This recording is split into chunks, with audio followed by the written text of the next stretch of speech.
A very famous example of a fractal is called Sierpinski's Triangle.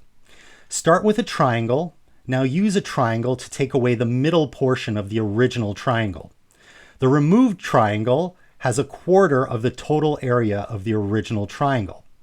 Now we're left with 3 identical triangles. Next, take the middle portion of those triangles out in the same way by removing a triangle from each one that is a quarter of its total size. Repeat the process again. In fact, you'll need to do this process over and over an infinitely many number of times.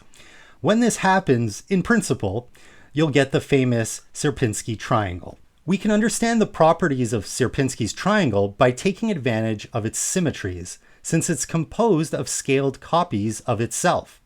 For example, the triangle at the top is just a 1/2 scaled image of the original triangle. Why?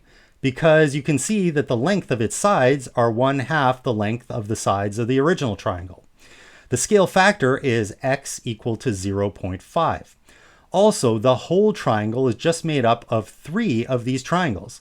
So the top triangle must account for 1/3 of the entire area of the large triangle. This means that the top triangle equals 1/3 of the total area. Recall that when scaling a geometric object by a factor x, areas will scale by x squared.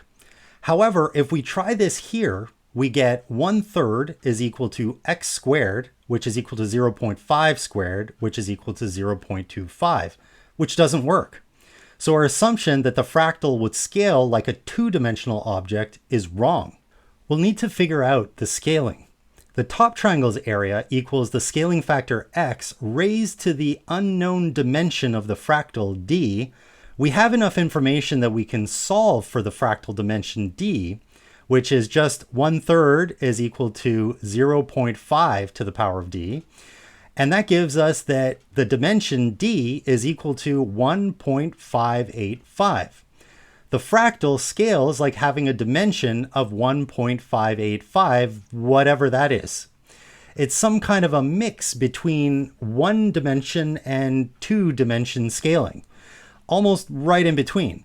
There isn't enough area removed to make the image a wireframe, but there's not enough area left to make it fully 2-dimensional.